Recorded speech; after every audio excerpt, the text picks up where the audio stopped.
Hello students, today we will do class 10th maths NCERT chapter number 1 real numbers की exercise 1.3. This is the most important exercise. इस exercise में सिर्फ 3 questions है और उन तीनों questions में से एक question जरूर ही आता है. देखिए क्वेश्चन क्या है, prove that root 5 is irrational.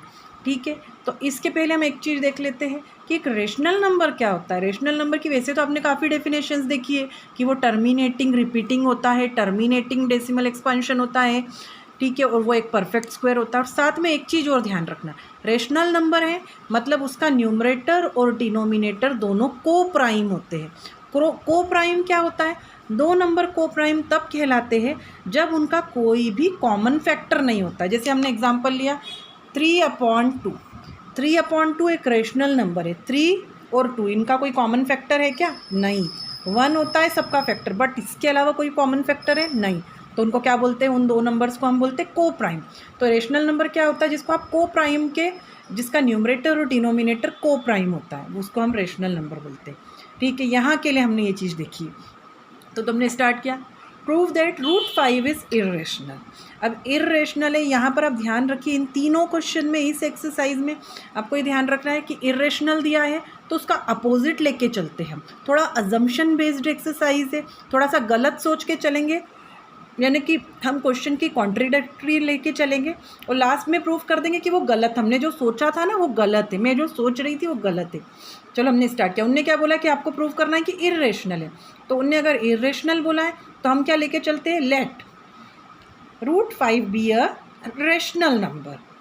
मैंने मान लिया कि रूट 5 एक रेशनल नंबर है, इरेशनल नहीं. लास्ट में जाके मैं प्रूफ कर दूंगी कि मैंने जो ये माना था ना वो गलत था, तो लास्ट में हम लिख देंगे कि इरेशनल है. तो root 5 be a rational number. अगर ये रेशनल नंबर है तो रूट 5 इज इक्वल टू हम लिख सकते हैं a/b. मैंने क्या बताया आपको, रेशनल नंबर क्या लिख सकते हो, को प्राइम होता है उसका न्यूमरेटर और डिनोमिनेटर. तो रूट 5 को आप लिख सकते हो a/b, where a and b are the coprimes. और एक चीज़ हमेशा कंपल्शन होता है यहाँ पर, b is not equal to 0. Denominator कभी भी 0 के इक्वल नहीं होगा. 0 के इक्वल होता है तो आपको पता है ना इन्फिनिटी होता है, तो इसके लिए हमेशा ये चीज़ थोड़ी सी लिखना पड़ती है. तो अब इसके बाद में हम थोड़े से कैलकुलेशन करते हैं छोटे से. हमें b अगर इस साइड ले गई तो मेरे पास आ जाएगा a is equal to root 5b. ये थोड़ी सी स्टेप्स है ना सारी, आप थोड़ी सी याद कर लीजिए. मैथ्स है तो भी मैं आपको बोल रही हूँ कि थोड़ा सा ध्यान में रखिए, याद कर लीजिए. तो a is equal to root 5b लिख दिया मैंने. अब इसके बाद में क्या करना है, स्क्वायरिंग बोथ द साइड्स, दोनों साइड्स को स्क्वायर किया. तो ये बन गया मेरा a स्क्वायर, और रूट 5 का स्क्वायर करोगे तो ये बन जाएगा 5, और b का स्क्वायर हो जाएगा b स्क्वायर. इसको दे देना इक्वेशन नंबर 1.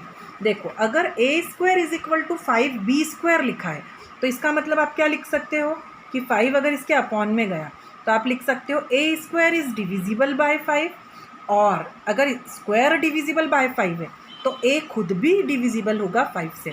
मतलब इट इम्प्लाइज दैट कि a is also divisible by 5.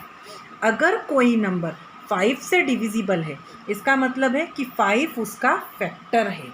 मतलब आप इस लाइन से क्या लिख सकते हो कि 5 is a factor of a. ठीक है, यहाँ जाके हम लोग स्टॉप हो जाते हैं. इसको स्टार इक्वेशन दे दीजिए. अब हम आगे चलते हैं. हम एक चीज़ ध्यान रखना, अब नया एक लेना है, तो मतलब आपको थोड़ा सा ध्यान रखना है इस क्वेश्चन में कि स्टार्टिंग कहाँ से होगी, रेशनल मान के a/b. और ये सारी स्टेप हर क्वेश्चन में सेम होती है, तो इसीलिए मैं बोल रही हूँ कि थोड़ा सा याद कर लीजिएगा. अब हमने लिखा let a is equal to 5c. यहाँ तो हमारे पास में था a is equal to root 5b, but अब यहाँ पर मैंने एक चीज़ दूसरे को एक नंबर मान लिया c. मैंने माना let a is equal to 5c. हर क्वेश्चन में यही करना है.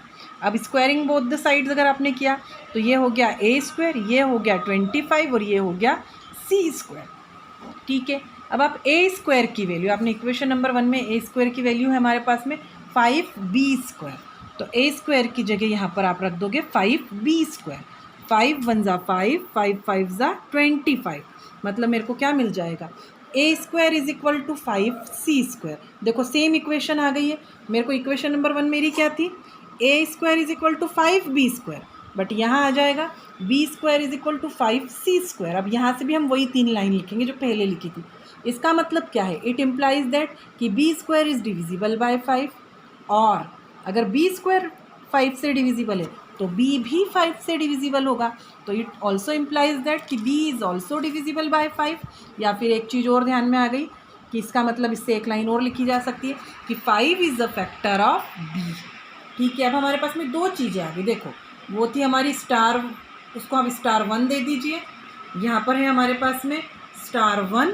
स्टार 1 में मैंने क्या ला के बताया था, 5 is a factor of a. और स्टार 2 में आप क्या देखते हो, 5 is a factor of b. अब मैंने आपको बताया था स्टार्टिंग में ही हमने एक चीज़ देखी थी कि ए और बी को प्राइम है, मतलब इनके कोई भी कॉमन फैक्टर नहीं हो सकते। बट यहाँ से स्टार 1 और स्टार 2 से हमको पता चलता है कि 5 ए का भी फैक्टर है और 5 बी का भी फैक्टर है, मतलब इनके कॉमन फैक्टर आ गए, जिससे हमको पता चलता है this show that 5 is common factor of a and b which contradicts our assumption. मतलब मैं गलत चीज़ पे आके रुक गई हूँ। मतलब जो मैंने शुरू में माना था, मैंने क्या माना था, which contradicts our assumption that a and b are coprime और √5 इज़ अ रेशनल नंबर। तो हमारा जो अजम्पशन था वो रॉन्ग था।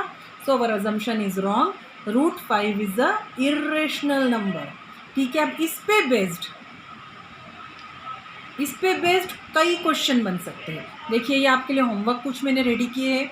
आप लिख सकते हो √3 ऑल्सो इरेशनल, तो इसको भी प्रूव करना। जहाँ पर आपने 5 लिया था वहाँ पर 3 आता जाएगा। √11 इज़ ऑल्सो इरेशनल, तो इसको प्रूव करना भी आपको आ जाएगा। सेम स्टेप्स फॉलो करनी है, बस जहाँ पर 5 लिखा है वहाँ पर 11। √7 ये भी हो जाएगा, √2 भी हो जाएगा। इवन अगर मैं √n लिख देती हूँ तो √n भी आपसे हो जाएगा। जहाँ पर 5 था उसकी जगह पे n लिखना है। देखिए, तो कई क्वेश्चन रेडी हो गए अगर आपने एक क्वेश्चन सीख लिया यहाँ पर तो।